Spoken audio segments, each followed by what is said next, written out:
ओम शांति। बाबा ने कहा, बच्चे ये ड्रामा बहुत लॉफुल बना हुआ है। इसमें फर्स्ट नंबर से लास्ट नंबर की आत्मा के लिए सेम लॉ है।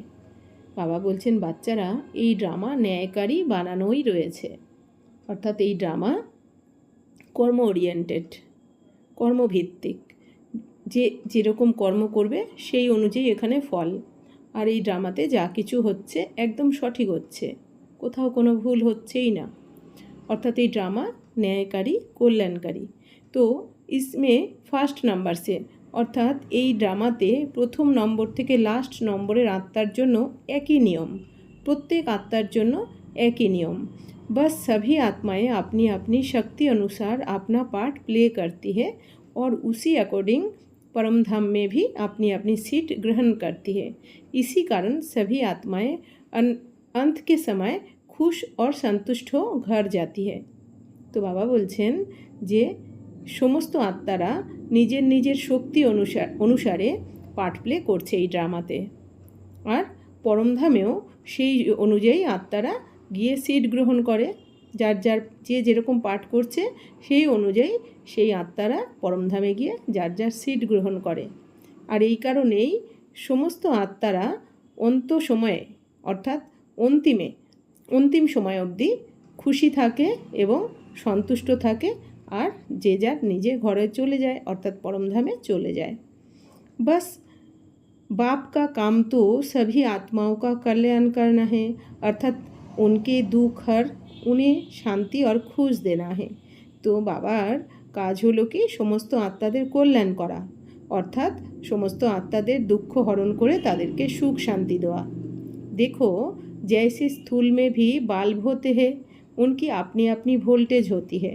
उनका कनेक्शन एक ही पावर हाउस से होने के बावजूद लाइट वो अपनी पावर के अकॉर्डिंग फैलाते हैं। इसी तरह जितनी पावरफुल आत्मा अर्थात जितनी लाइट है उतनी ज़्यादा पावर वो बाप से खींचती है। अर्थात बाबा बोलছেন এই স্থূল দুনিয়া তো কি হয়, বাল্ব লাইট যখন জ্বালানো হয় তো বাল্ব লাইটের ভোল্টেজ অনুযায়ী তো আলো হয় কম বা বেশি, অথচ সুইচ তো একই হয়, সুইচ একটাই হয় কিন্তু লাইটটা যেই অনুযায়ী ভোল্টেজ হয় সেই অনুযায়ী আলোটা বেশি বা কম হয়। সেরকম এই দুনিয়াতেও যে আত্মারা যত লাইট তত তারা পাওয়ারফুল, অর্থাৎ যেই আত্মা যত আত্মিক স্থিতিতে থাকে সেই অনুযায়ী তার লাইটও বেশি হয়, আর সেই আত্মা তত পাওয়ারফুলও হয়। আর যার ফলে কি হয়, সেই আত্মা বাবার থেকে শক্তি আকর্ষণ করতে পারে। बच्चे जितना आपके संकल्पों में विश्व कल्याण का कार्य समाया रहेगा उतना ही आप बाप के समय बैठ विश्व कल्याण का कार्य कर पाओगे। बाबा बोलছেন, বাচ্চারা যত তোমাদের সংকল্পে বিশ্ব কল্যাণের ভাবনা সমাহিত হয়ে থাকবে ততই তোমরা বাবার সামনে বসে বিশ্ব কল্যাণের কার্য করতে পারবে। অর্থাৎ তোমরা বাবার সাথে বসে বিশ্ব কল্যাণের কাজ করতে পারবে। बस इसके लिए स्वयं को जिम्मेवार आत्मा समझो।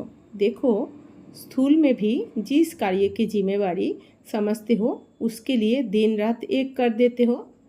तो ব্যাস এর জন্য কী করতে হবে, নিজেদের দায়িত্ববান আত্মা ভাবো। দেখো স্থূল দুনিয়াতেও যেই কাজকে তোমরা নিজের দায়িত্ব বলে মনে করো তো সেই কাজকে সম্পূর্ণ করার জন্য তোমরা দিন রাত এক করে দাও। बच्चे जिस चीज़ को भी आप दिल से एक्सेप्ट कर लेते हो उसे धारण करना सहज होता है और छोड़ना मुश्किल। অর্থাৎ বাবা বলছেন যে যে জিনিসকে তোমরা মন থেকে অ্যাকসেপ্ট করে নাও সেই জিনিসকে ধারণ করা তো সহজ হয় কিন্তু ছাড়াটাই মুশকিল হয়ে যায়। इसी तरह जब आप अपनी व दूसरों की कमजोरी एक्सेप्ट करते हो अर्थात सोचते हो कि मेरा सोचना ठीक ही है, इसके ऐसे करने पर ऐसा बोलना ठीक ही है, तो फिर उस अवगुण का निकलना मुश्किल हो जाता है।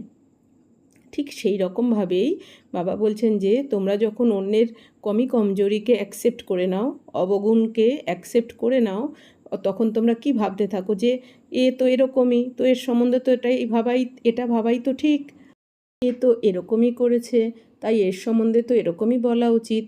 তখন তার অবগুণকে বার করা তোমাদের পক্ষে মুশকিল হয়ে যায়, কারণ তুমি एक्सेप्ट করে নিয়েছো যে এরকমই। इसलिए सोमन की सीट पर सेट हो, ये सोचो कि मुझे क्या सोचना है, क्या बोलना है और क्या करना है, क्योंकि दिल से किए गए कार्य में सफलता ना मिले ये असंभव है। তো বাবা বলছেন এই জন্য তোমরা সমানের সিটে এখন সেট হয়ে যাও আর ভাবো যে আমাকে কি ভাবতে হবে, কি বলতে হবে, কি করতে হবে, কারণ মন থেকে তোমরা যেটা ভাবো সেই কাজে সফলতা পাবে না, এটা তো অসম্ভব। हो सकता है रिजल्ट में थोड़ा समय लगे, परंतु रिजल्ट पावरफुल ही मिलेगा।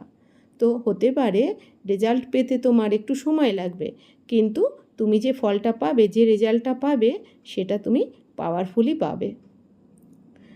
बस अब बाप की श्रीमत को दिल से एक्सेप्ट कर चलते चलो, इसके बीच कोई क्वेश्चन मार्क नहीं, बस बिंदु, फिर तो झट से ही आप बाप समान बन जाओगे। তো বাবা বলছেন যে বেশ এখন তোমরা বাবার শ্রীমত অনুযায়ী চলো, বাবার শ্রীমতকে মন থেকে অ্যাকসেপ্ট করে নাও আর সেই অনুযায়ী চলো। আর এখানে কোনো কোশ্চেন মার্ক করার কোনো প্রয়োজন নেই, শুধু বিন্দু লাগাতে থাকো। বিন্দু অর্থাৎ ড্রামা বিন্দু, যে যেটা হওয়ার ছিল সেটাই হয়েছে, আর যেটা হওয়ার ছিল সেটা ভালোর জন্যই হয়েছে, যা হচ্ছে সেটাও ভালোর জন্য হচ্ছে, আর যা হবে অবশ্যই সেটাও ভালোর জন্য হবে। এই জন্য কোনো কোশ্চেন করার কোনো প্রয়োজন নেই, কারণ ড্রামা তো ন্যায়কারী। তারপরে বাবা বলছেন কি, ফির তো ঝট সে হি আপ বাপ সমান বান যাওগে, অর্থাৎ তারপরে তোমরা খুব তাড়াতাড়ি বাবার সমান হয়ে যাবে। ওম শান্তি।